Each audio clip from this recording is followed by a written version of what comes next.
म्हणजे जास्तीत जास्त जर कमाल किमान म्हणाल ना, तर कमाल तेच आहेत. त्याचं पारडं मोठं आहे.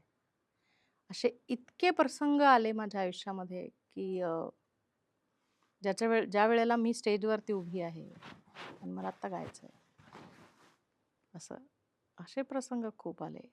माझी मुलगी जी होती, ती आय थिंक 6 महिन्याची की वर्षाची होती. 1 वर्षाची होती. 1 वर्षाची होती आणि तिला 106 ताप आला एक दिवशी. So I used to beg money for hospital आणि सगळ्या गोष्टींसाठी माझ्याच घरामध्ये. जे काय मी कमवत होते त्याच्यावरती माझा काही हक्क नव्हता. So I used to beg की I need money to take her hospital. So I haven't got the money.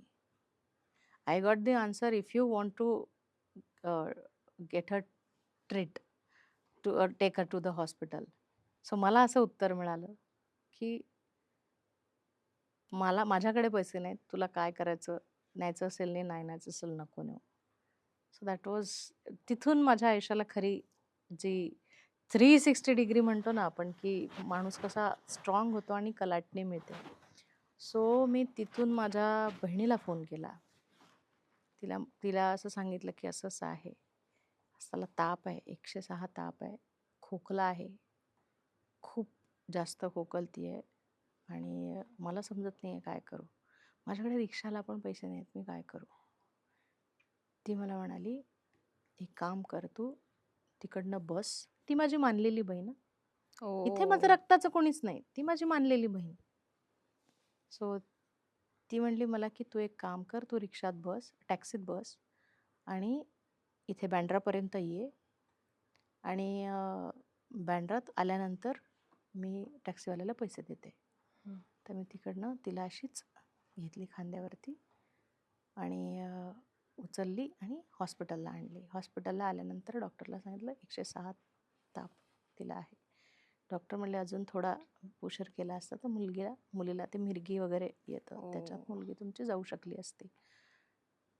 So एवढं निष्काळजी तुम्ही होऊ नका बाळाला घेऊन. म्हटलं सॉरी. डॉक्टर पण थोडीशी अशी मजबुरी होती असल्यामुळे मला आणता आलं नाही. सो त्यांनी लगेच तिला सगळं ते IV-बिवी लागली हं, ते हं. असं गुंडाळलं आणि तिला IV सुरू करून तिला थंड पाण्याने आधी वाईप करून घेतलं. थोडा ताप तिचा ताप डाऊन हे केला. केलं. हं. नंतर मग तिला लगेच ॲडमिट करून घेतलं हॉस्पिटलमध्ये. ॲडमिट केलं आणि ॲडमिट केल्यानंतर मीच तिच्याकडे होते. देन सारेगमचं शूटिंग चालू होतं. मला दुसऱ्या दिवशी शूटिंगला जायचं होतं. तर मी रात्रीपर्यंत थांबले आणि पहाटे शूटिंगला तिचं सगळं हे करून मी निघून गेले आणि घरी सांगून ठेवलं, की इथे थोडं दिवसभर तुम्ही थांबा. शूटिंग आटपून मी येतो घरी तिच्याकडे हॉस्पिटलमध्ये.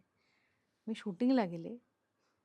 कसं असतं आपल्या लेकराला हॉस्पिटलमध्ये ठेवून वर्षभराच्या लेकराला आपण शूटिंगला जाणं ही मुळात संकल्पनाच किती अ, थरकाप उडवणारी आहे, भीती वाटते. काळजाला काळजाला घर करणारी आहे. काळजाला घर करणारी आहे. किती मला तर बोलताना पण माझा थरकाप होतोय.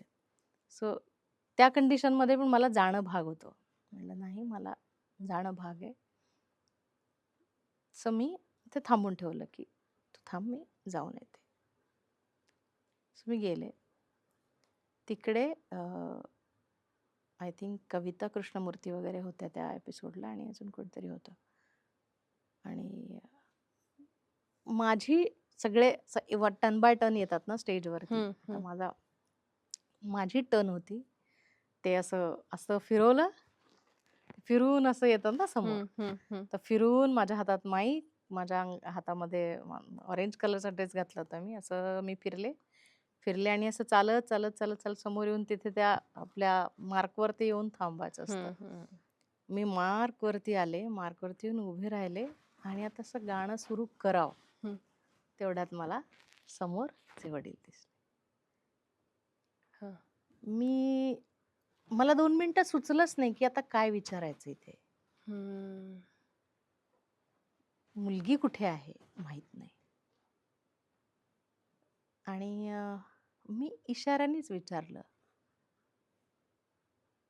सो ही सेड की हॉस्पिटलमध्ये. "इथे काय करतोयस?" "बघायला आलोय." असं. मी किती आत्ता मला त्या गोष्टीचा आत्ताही विचार करताना मला माझं अंग कापतं, तो विचार करून. इथे एकदम हे जेव्हा समोरून ऐकलं, इशाऱ्यामध्येच झालं माझं ते बोलणं. माझं गाणं आहे, इंट्रो चालू आहे गाण्याचा. गाण्याचा इंट्रो चालू आहे. त्या इंट्रोत मी विचारते की शूटिंग हो. आणि मी गाणं सुरू केलं. गाणं संपवलं आणि बॅकस्टेजला गेले. बॅकस्टेजला जाऊन मग तिथे त्याला विचारायला गेले, काय करता इथे? शूटिंग. बरं. काहीच बोलता येत नव्हतं ना. ते सगळे लोक, कॅमेरे सगळे उभे आहे आणि तेवढे आपल्याला उमज पण नसते ना. माणूस आतून तुटून जातो. बरोबर. त्यावेळेला काय बोलायचं, काय मनात काहीच येत नसतं. चिंता फक्त तिकडची होती बस. बरोबर.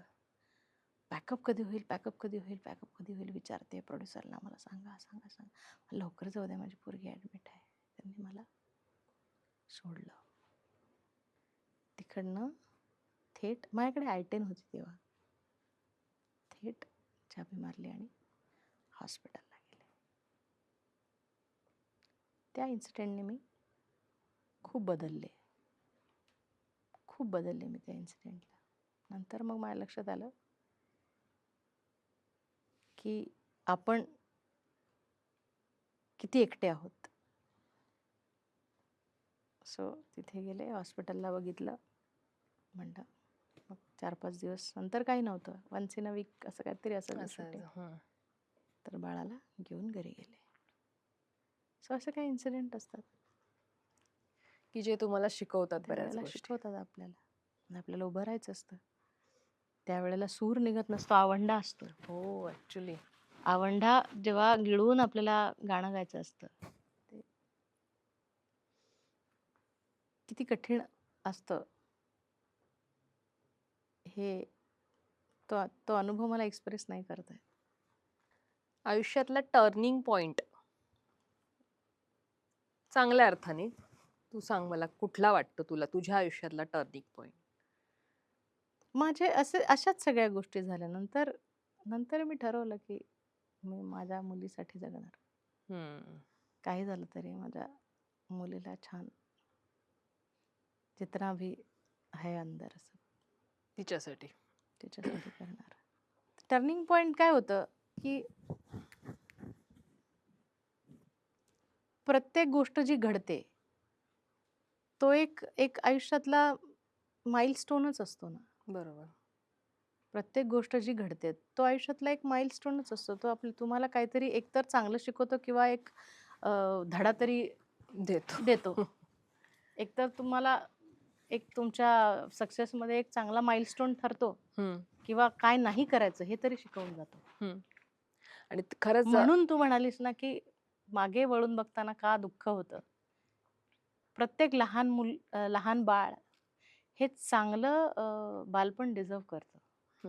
चांगलं किशोरवय डिझर्व करतं. चांगलं पॅरेंटिंग डिझर्व करतं. चांगलं आई पण डिझर्व करतं. आणि ह्या गोष्टींपासून जेव्हा आपण मुक्तो, जेव्हा ह्या गोष्टी आपल्या वाट्याला येत नाही, त्याचं दुःख नसतं करायचं. आपण काय एकटेच आहोत असं नाही ना. मी काय एकटी आहे असंच भोगलेली मी काय एकटी नाही. माझ्यासारख्या शेकडो मुली आहेत. गावाकडे जाऊन बघायचं, शेकडो मुलींचे उदाहरण आहेत. बरोबर. शेकडो बायका आहेत. पण चालत राहतात बिचाऱ्या.